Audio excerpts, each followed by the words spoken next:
Racist cop calls black woman. Criminal. Her identity leaves him speechless.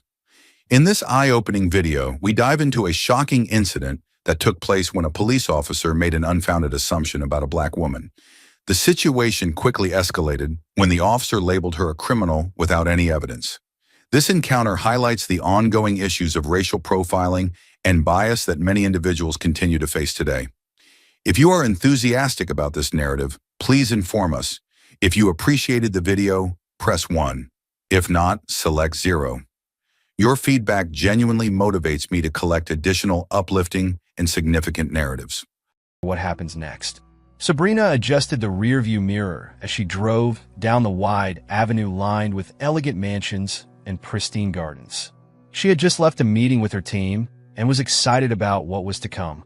That day, she would present her proposals for reforms to combat discrimination within the police force, a personal project that, for her, represented a crucial step in her journey. Sabrina had always known her path would be challenging. The daughter of teachers, she learned early on the weight of prejudice and the need to fight it with intelligence and dignity. Becoming the Attorney General was more than a professional achievement. It was a personal victory, proof that she could defy expectations and transform the system from within. She was distracted, thinking about how to approach the sensitive issues that needed immediate attention.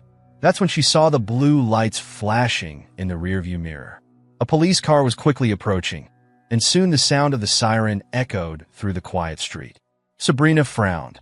She knew she hadn't done anything wrong. She wasn't speeding, nor had she violated any traffic rules. "It can't be for me," she muttered, incredulous, but just in case, she slowed down and pulled over. On the other side, Officer Miller adjusted his utility belt with a brusque motion and got out of the car, his walk conveying the sense of authority he carried. The wind rustled his stack of warnings as he approached Sabrina's car with firm steps and an expression that mixed boredom with disdain. He was used to these stops, but he would never have guessed that he was about to cross paths with someone very different from what he assumed. "License and registration, please," Miller ordered, his voice sounding more like a command than a request. Sabrina calmly opened the glove compartment and took out the documents.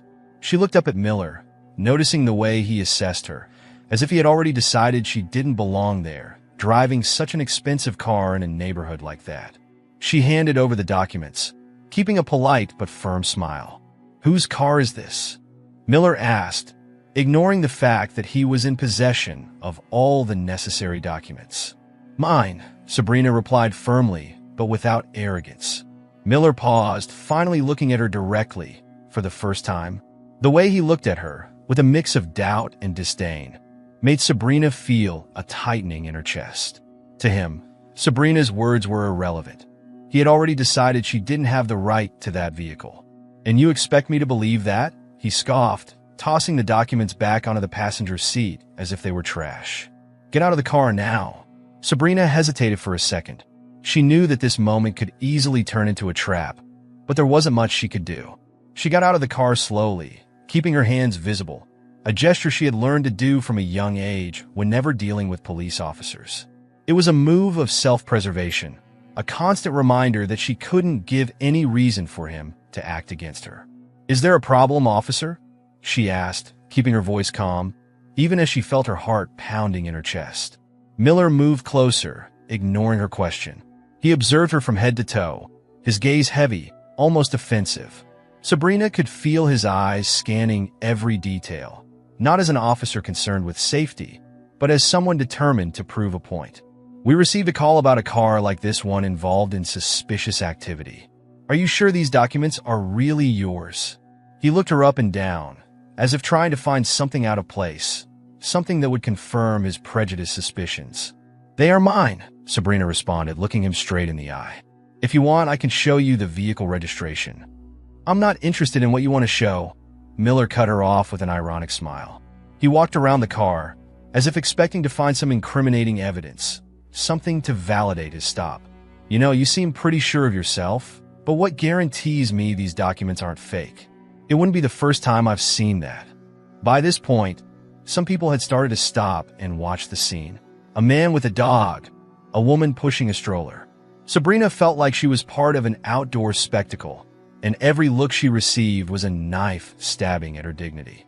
She kept her head held high, even as Miller rummaged through the car with rough hands, opening compartments and throwing her personal belongings onto the floor of the vehicle. Miller searched the car without finding anything, but he didn't seem willing to give up. He pulled up the car's floor mats, opened the glove compartment again, took out papers, and leafed through them one by one as if expecting to find something incriminating. When he opened Sabrina's bag, he dumped the contents onto the car's hood, scattering personal items for everyone around to see. Sabrina felt her face burn with anger and shame, but she kept her composure. "This is ridiculous," Sabrina said, her voice firmer. "I'm being extremely cooperative. There's no reason to continue with this humiliation." "Ridiculous?" Miller laughed, a dry laugh full of sarcasm. "What's ridiculous is thinking you can drive a car like this and expect no one to question it. Let's see how you explain this down at the station." He picked up his radio and started speaking in codes, quickly calling for backup and informing them that he was taking Sabrina to the station. Sabrina heard the word station and knew the situation was about to worsen. She tried to intervene. "This isn't necessary, officer. There's nothing wrong. We can resolve this right here." "I decide what's necessary," Miller retorted, already impatient. "Get in the police car." Sabrina felt her indignation grow, but she controlled her breathing. Instead of reacting, she grabbed her phone and made a quick call, speaking softly while Miller watched her with a skeptical expression. "Oh sure, calling someone?" he mocked, but Sabrina just smiled calmly and hung up. "All right then, officer. I'm ready." As Miller escorted her to the police car, Sabrina felt the weight of each step. She knew this stop was more than a simple misunderstanding. It was a reflection of a system that had long needed change.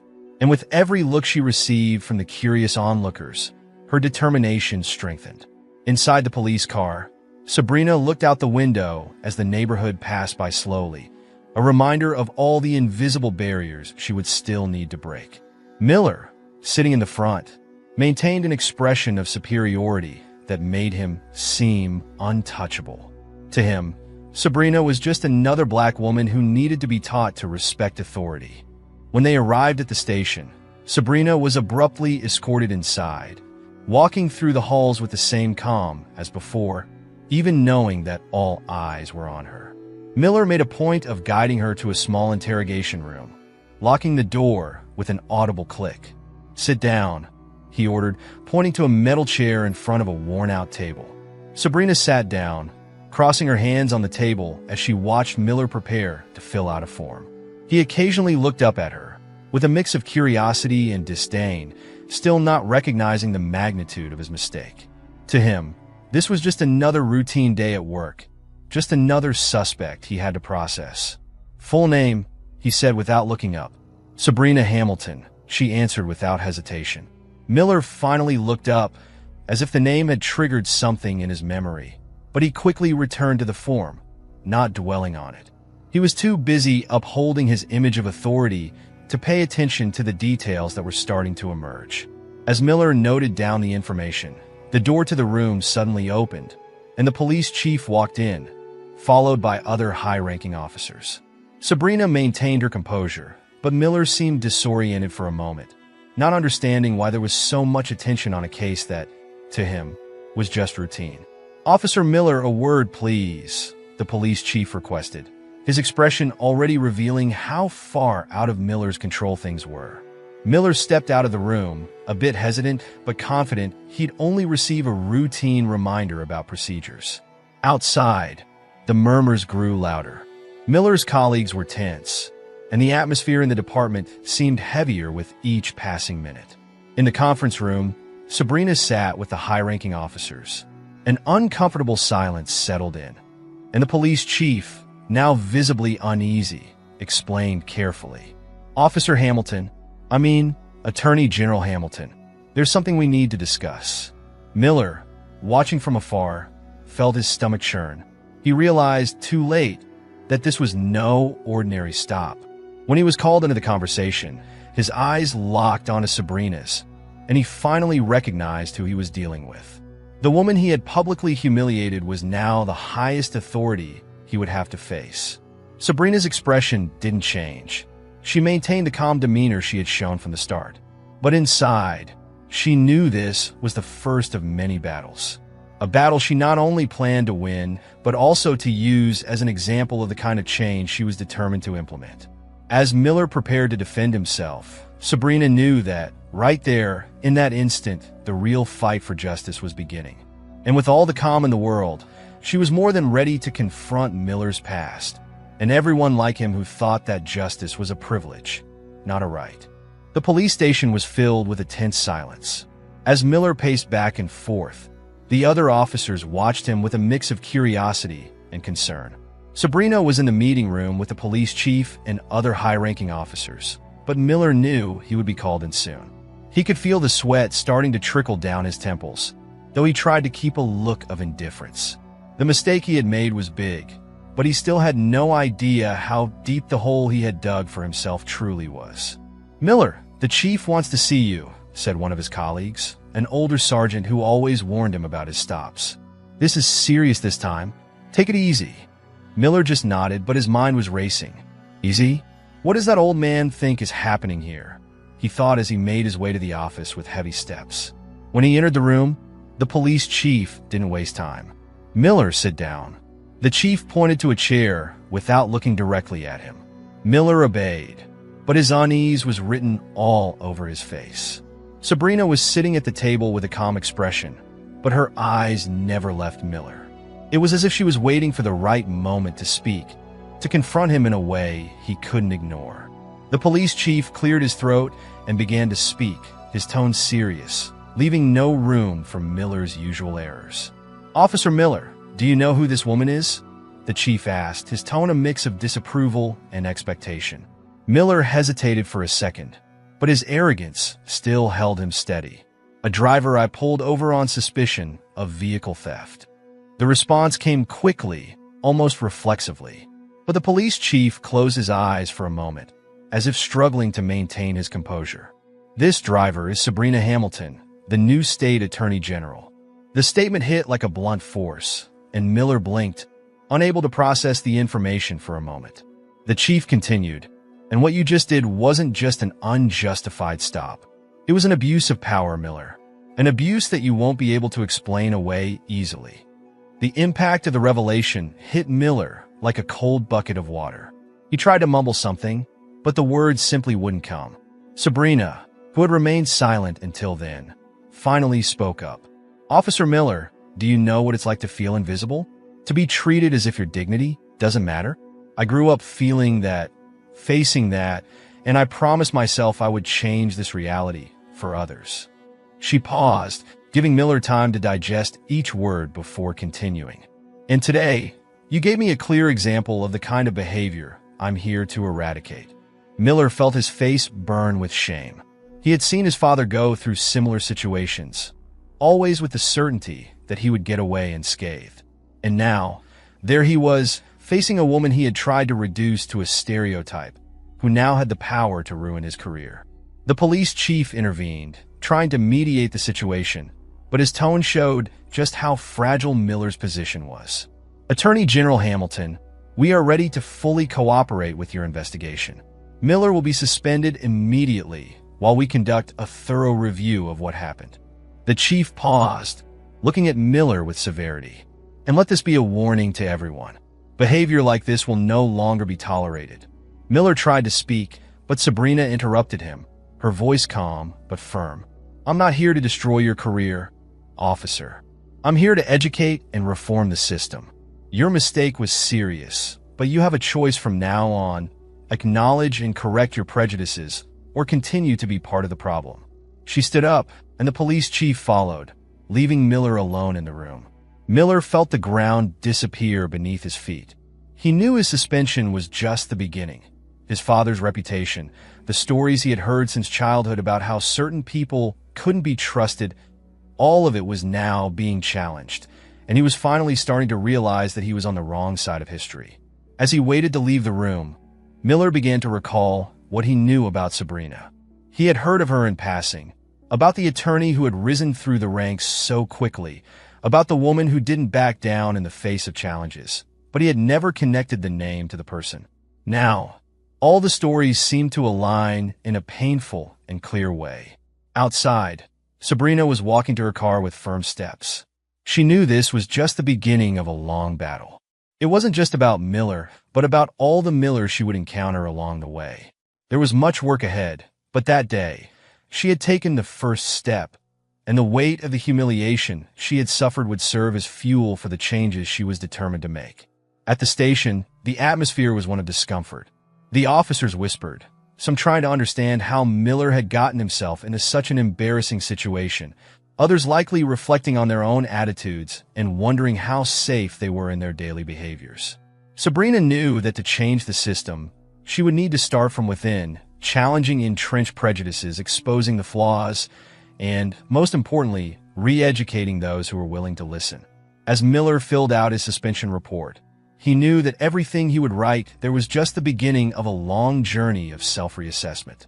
And for the first time, he allowed himself a moment of sincere reflection, something he had always avoided, the recognition that he and so many others like him needed to change. Sabrina, leaving the station, felt a sense of relief but also responsibility. She knew she had taken a big step, but many more would be needed for real transformation to occur. Miller, now sitting in an empty room with the suspension form in front of him, felt the weight of his actions for the first time.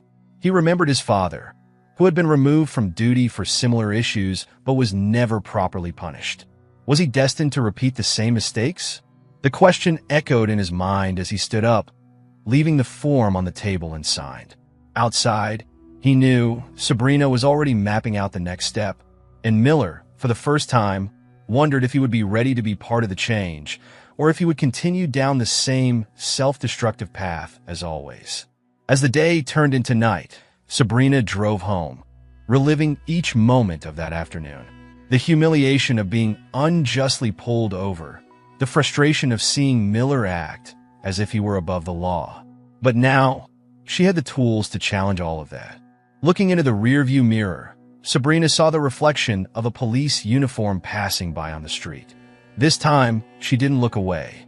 She knew who she was, knew her worth, and knew that despite everything, she was exactly where she needed to be. The day dawned cloudy and heavy. Sabrina was sitting in her office, reviewing the reports her team had compiled on cases of police misconduct. The stack of papers in front of her seemed endless, each document representing a life affected by injustice, each page a reminder of the reforms she urgently needed to implement. But that morning, something specific caught her attention. A familiar name kept appearing in the investigations, a name she never expected to find so connected to her own history. James Miller, Officer Miller's father, was the man in question. A former police officer who had been investigated years ago for corruption and racial discrimination, but whose case was shelved due to a lack of concrete evidence.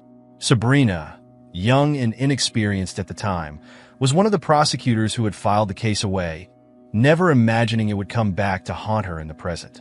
She read the reports with a heavy heart, recognizing in the past accounts the same attitudes Miller had demonstrated during the stop the previous day. As she read, the words seemed to pulse before her eyes.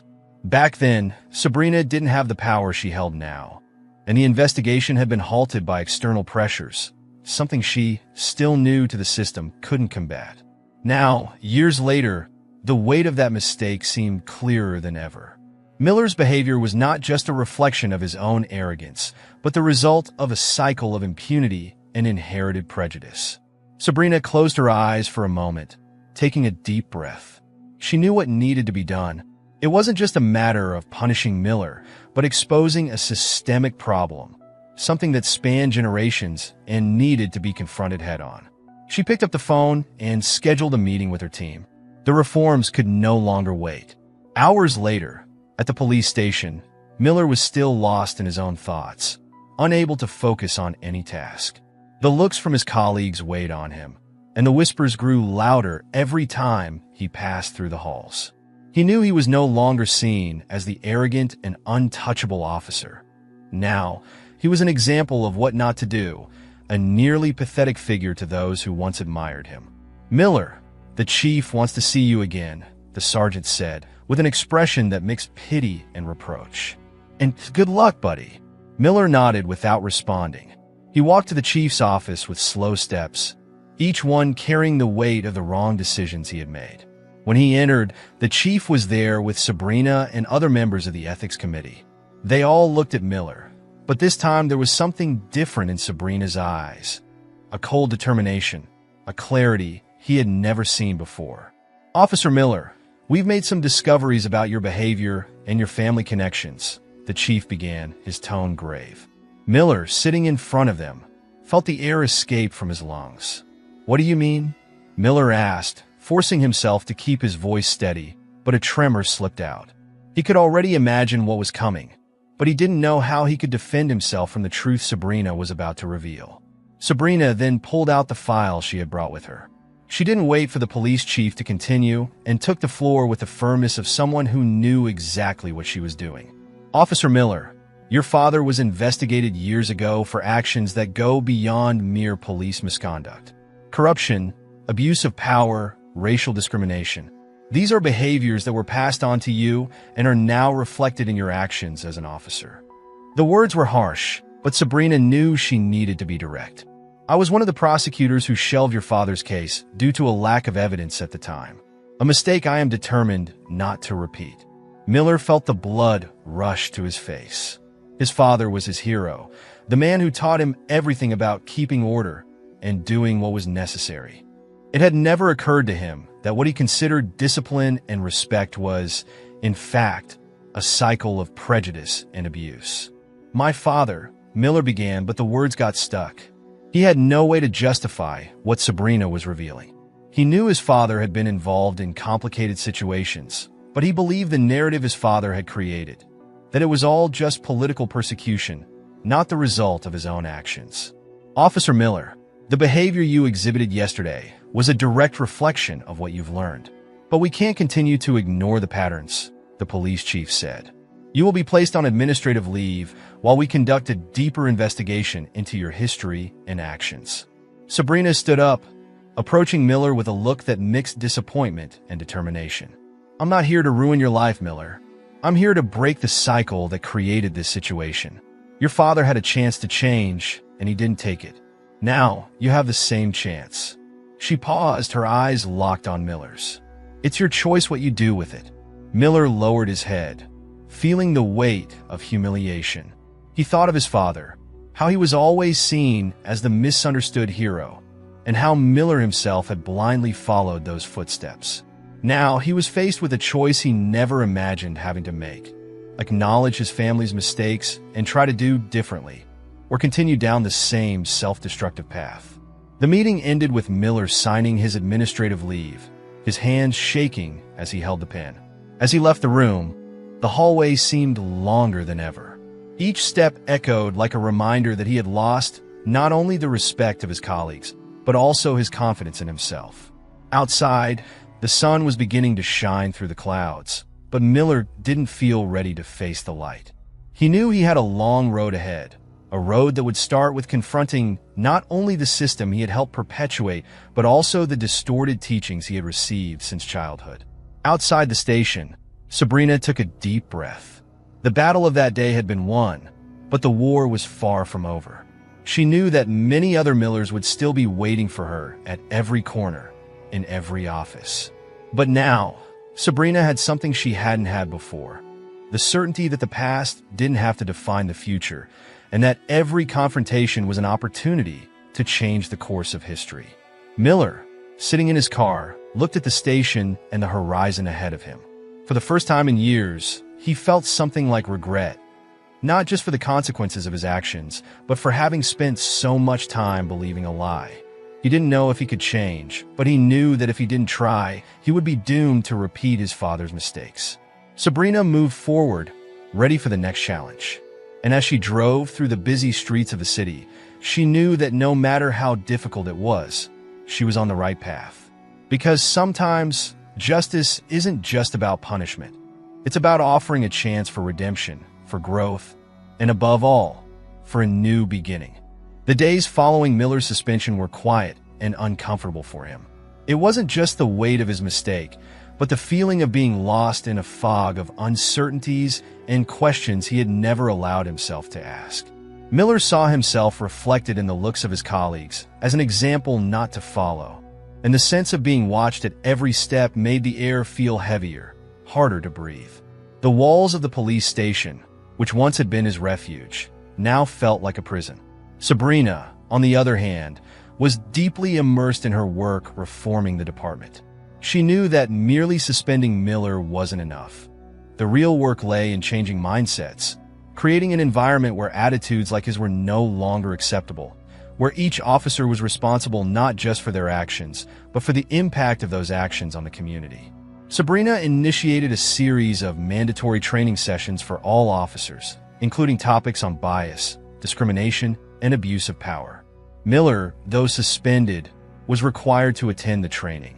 He sat in the back row, arms crossed, his face tense as he listened to lectures on equality and respect.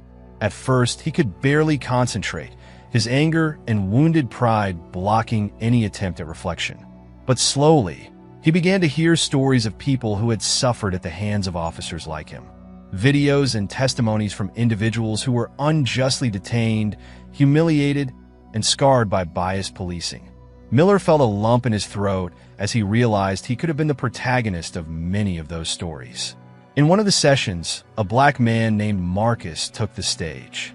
He was a local businessman, the owner of a bike shop, and he spoke about an incident where he was stopped by the police for supposedly not fitting the profile of someone who could own that kind of business. Miller felt a chill run down his spine as he recognized the familiarity in Marcus's description of the encounter. The man spoke with a calmness that revealed years of swallowing indignities, of dealing with suspicious looks and veiled comments. Marcus didn't shout, didn't accuse. He simply told his story, and it made each word weigh a ton.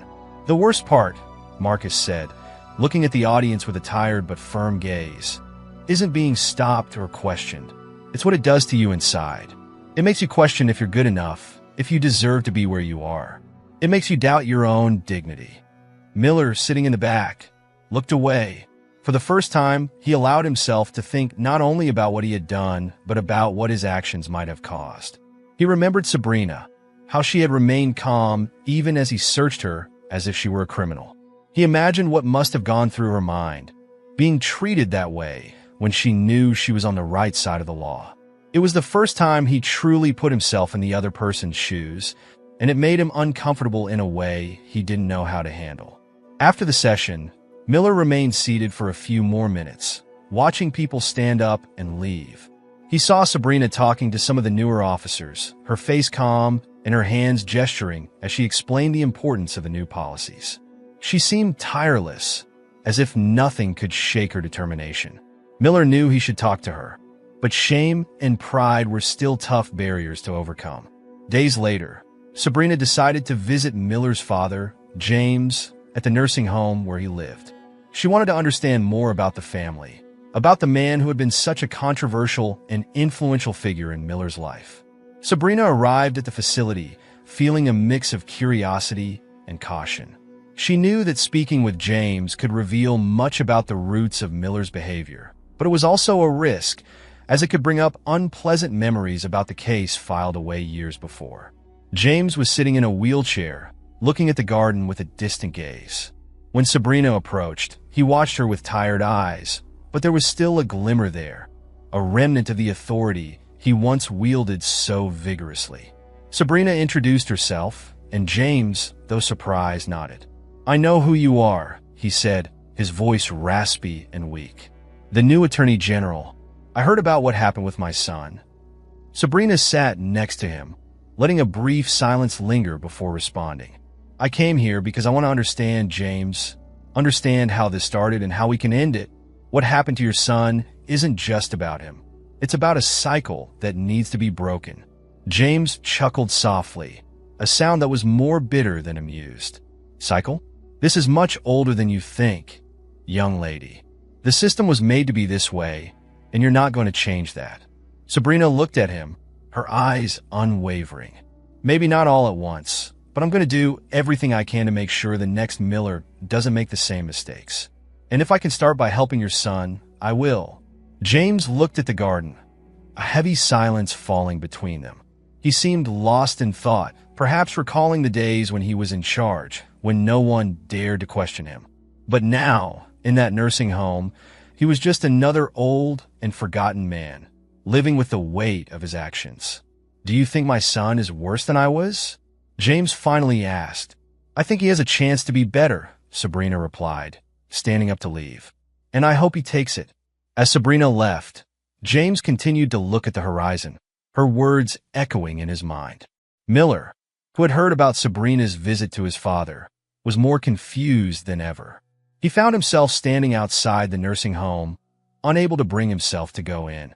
His father was the figure he had followed his entire life, but now, for the first time, he was questioning the influence he had allowed to shape his life. Miller spent more days in silence, reflecting on every decision, every wrong stop, every prejudiced comment he had heard and ignored. He knew he needed to speak with Sabrina, but it wasn't easy to admit his mistakes, not to her, who now represented everything he should have respected from the start. One afternoon, Miller finally mustered the courage. He went to Sabrina's office without an appointment, knowing he risked being turned away. But he needed to do it for himself. He needed to try to fix what he had broken. Sabrina was reviewing documents when the receptionist announced Miller's presence. She hesitated for a moment, surprised, but asked him to come in. Miller entered, his face tense, but with a different look in his eyes, something Sabrina recognized as sincerity. "Attorney General Hamilton," he began, his voice thick with emotion. "I made a lot of mistakes, not just with you, but with many people. I was taught to believe I was always right, that my position gave me the right to treat people however I saw fit. And I realize now that I was wrong." Sabrina observed Miller for a moment, considering his words. "It's not easy to recognize mistakes, Miller. The most important thing is what you do from now on. No one expects perfection, but rather the willingness to be better."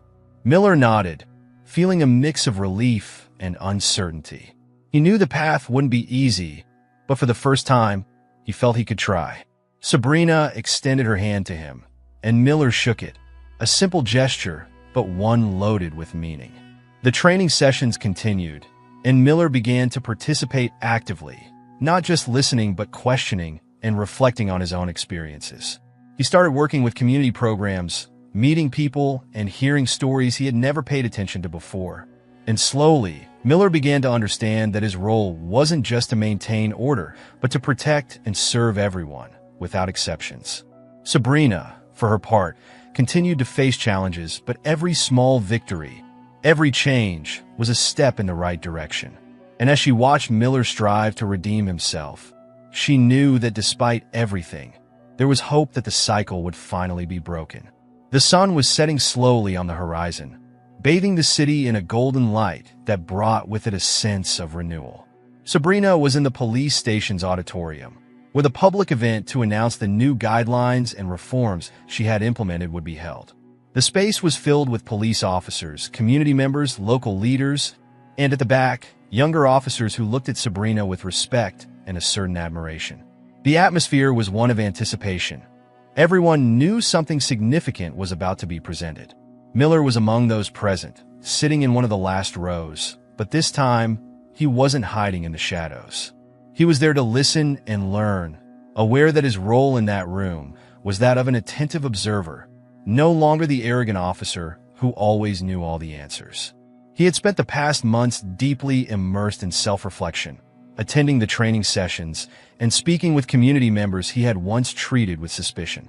The journey of self-criticism and redemption had not been easy, but Miller knew it was the only path for him if he truly wanted to become a better person.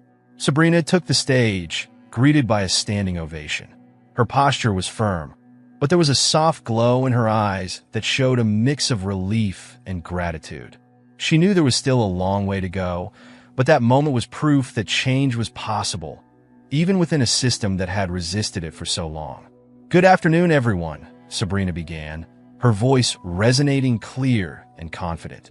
"Today, we are here to mark the beginning of a new phase. A phase where justice, respect, and equality are not just words but concrete actions that guide our daily work." She looked out at the audience, pausing to capture the attention of everyone present. The journey to get here has not been easy, and I know there is still much to be done. But the most important thing is that we are willing to change. Each of you here has the power to make a difference, whether in the way you conduct a stop, in how you treat a citizen, or in the small actions you take every day to ensure that everyone is respected and treated with dignity. Miller listened to every word closely.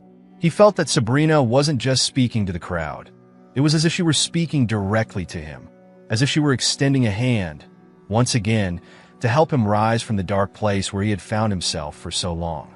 I would like to thank everyone who contributed to making this moment possible, Sabrina continued, briefly glancing at Miller before turning her attention back to the rest of the audience. And I want to say that together, we can build a police force that is not just about power, but about serving and protecting everyone equally. The auditorium erupted in applause, and Sabrina stepped down from the stage, being greeted by several community members. Miller remained in his seat for a few moments, absorbing everything he had just heard. When he finally stood up, he walked over to Sabrina, his heart racing, but with the determination he had found within himself over the past months. "Attorney General Hamilton, I wanted to thank you," he said, his voice sincere. "Not just for the opportunity to learn, but for showing me that I needed to change. It's never easy to admit we're wrong, but you made me see that it's possible to be better. I still have a long way to go, but I'm committed to it." Sabrina smiled, a genuine and encouraging smile. "I'm glad to hear that, Miller. Change begins when we allow ourselves to see beyond our prejudices. And you've already taken the first step." They shook hands, a gesture that carried much more than a simple greeting. It was a silent agreement, a mutual commitment to continue working toward a fairer and more equitable system. Miller knew he couldn't erase the past, but he was determined to build a future that honored the chance for redemption that Sabrina had given him. In the days that followed, the changes began to become visible. Police stops on the streets became more respectful, the training sessions were intensified, and the relationships between the officers and the community started to improve. Sabrina continued to closely monitor each step, ensuring that the new protocols were followed and that every officer understood that there was now a new way to conduct their work. Miller got involved in community programs, working directly with youth and adults, sharing his own experiences and mistakes as a form of learning. He knew he couldn't change what he had done, but he could use his story to help others avoid making the same mistakes. One afternoon, while helping out at a bike workshop at Marcus's store, the businessman who had shared his story during the training, Miller felt a genuine connection with the community that he had never experienced before. "Life is a funny way of teaching, doesn't it?" Marcus remarked, handing a wrench to Miller as they adjusted a bike. "It sure does," Miller agreed, smiling. "And I'm willing to learn, even if it's the hard way." They both laughed, a laugh of understanding and relief. Miller knew he would still face challenges, but he was surrounded by people who were willing to help him, just as he was willing to help others. Sabrina, for her part, continued her daily fight for justice. She knew her work was just beginning, but with each small progress, she felt she was honoring not just her position, but all the people who, like her, had faced injustices and still continued to fight. At the end of each day, she allowed herself a moment of reflection, remembering where she came from, what she had faced, and the path that still lay ahead. That night, as Sabrina looked out over the city from her office, she felt a peace she hadn't experienced in a long time. It wasn't the peace of someone who had finished a battle, but the serenity of someone who was on the right path, even if it's a path full of challenges. She knew she couldn't change the world alone, but with each small step, with each Miller she encountered, she was making a difference. And so, the city continued to move, with people like Sabrina and Miller trying to do the best they could, each in their own way. Because, in the end, justice wasn't just a destination, but a continuous journey of learning, growth, and transformation. And Sabrina was more than ready to continue this journey, knowing that with determination and compassion, it was possible to create a better future for everyone.